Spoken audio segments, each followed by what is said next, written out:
welcome back to Litigation Help. My name is Heather Hoytitwin, and today we're going to talk about how mediation can be used to resolve mobility or relocation issues for separated or divorced couples. So joining me here are our regular guests, Laura Tarcia and Eva De Giamarina. Laura and Eva have appeared on this channel many times, and so check out their videos by clicking on the little I button above. And they also actually have their own channel called Love, Divorce, and Everything in Between. And again, click on the I button above and then it will take you there. And also, I'm going to have the link to their channel in the description below. So don't forget to check that out.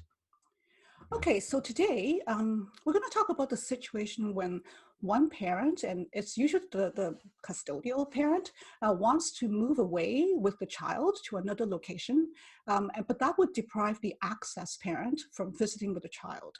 So to me, that is a really fascinating question because you want to know how can couples balance the interests and needs of the parents and also, of course, meet the needs, the best interests of the child. So I know that the courts have struggled with this issue for quite a while. And in fact, I believe there's a landmark case called Gordon and Gertz that deals with this issue.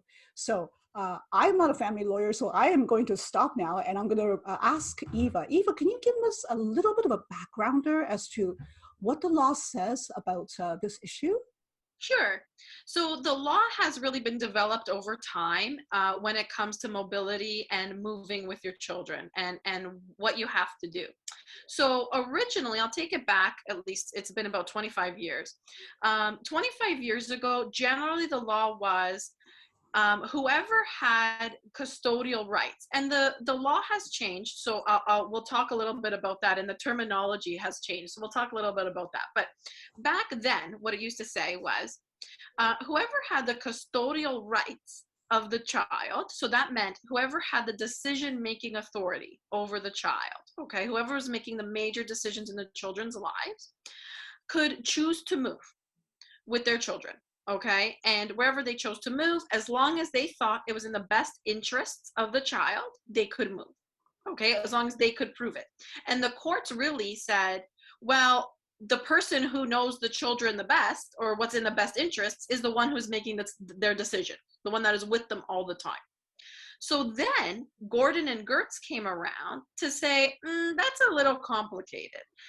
It's not necessarily one parent over the other that we should prefer, or that we should presume one parent knows more than the other. Instead, the best interests of the child are always what we should be looking at, but one parent may not know that over the other. So we really have to talk to two parents. Still, however, the cases really kind of reflected that they were favoring the custodial parent, which was the parent who was making the major decisions in a children's lives. So even though that case said, don't presume one parent over the other, there was still a little bit of that presumption happening. So then we get to the current changes. So recently, the law has changed regarding mobility, and the law says, okay, don't prefer one parent over the other. In fact, we don't use the term custodial anymore. So we don't say that if one parent has decision-making authority, they are not preferred or considered to have more authority over how to determine what is in the children's best interests over the other parent. Both parents are still considered equal when we're talking about what is in the best interests for the children. Okay, so now the law says, don't use that label custodial parent. Both parents should be involved.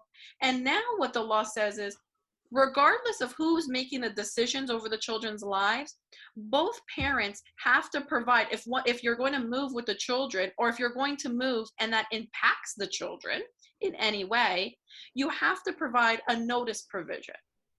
And we can talk a little bit more about that. So essentially what the law has now done is it says, okay, in the past, we've favored one parent over the other, and it was really a subjective analysis. Now what the law has said is, there is a very specific way that you guys have to provide notice, and information to each other. And the hope is that reduces conflict, and out of that conversation, you can come up with a way that has a plan for the children that will meet their interests. And so we can talk a little bit more about that. So definitely it's still child-centric, Absolutely. the decision making. Absolutely. Yes. Right, right. Now, before I bring Laura in, I just want to finish off a little bit with Eva about the law, because I've heard something about something called Hague Convention.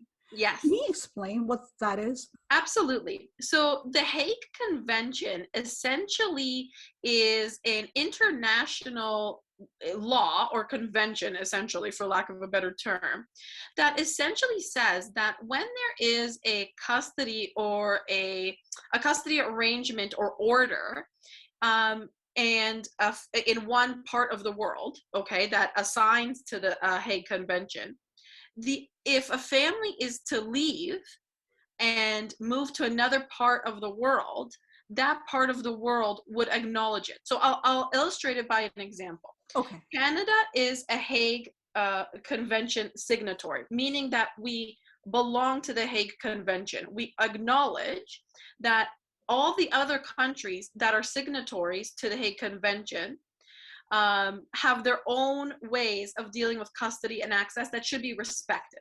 Mm-hmm. So if I have a family, let's say we've always lived in Canada, in Ontario, and I decide in a separation, we have one child, and I decide out of the blue to move to the United States. Okay, even though in Ontario, we have a custody arrangement that says that me and my spouse are to share time with my child. If I just pick up and leave and go to the United States, and I want to move there, what the Hague Convention says is that the court in the United States is to first consider any agreements or any orders from the court in Canada.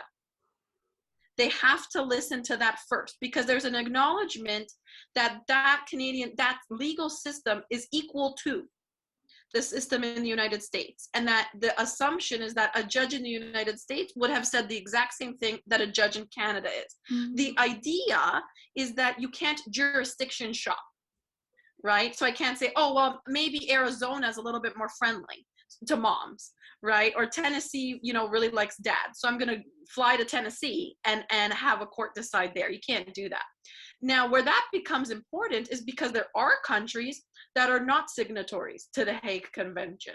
And so in very high conflict cases where there is a concern that one parent may move to that country and not come back with the child, you will see in court order or in an agreement that that parent cannot travel to a country that is not part of the Hague Convention.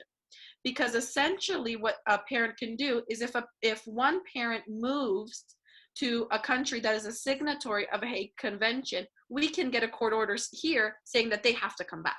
Mm-hmm. And it will be enforced in that other country. In a country that is not a signatory to the Hague Convention, they will not enforce it. They will not force the family to come back. That's something very important. So it's very important when you're talking about high conflicts, and this ends up into, the conversation about parental abductions and kind of all that scary, dark stuff. Yeah, the scary, dark stuff is coming up next. Right.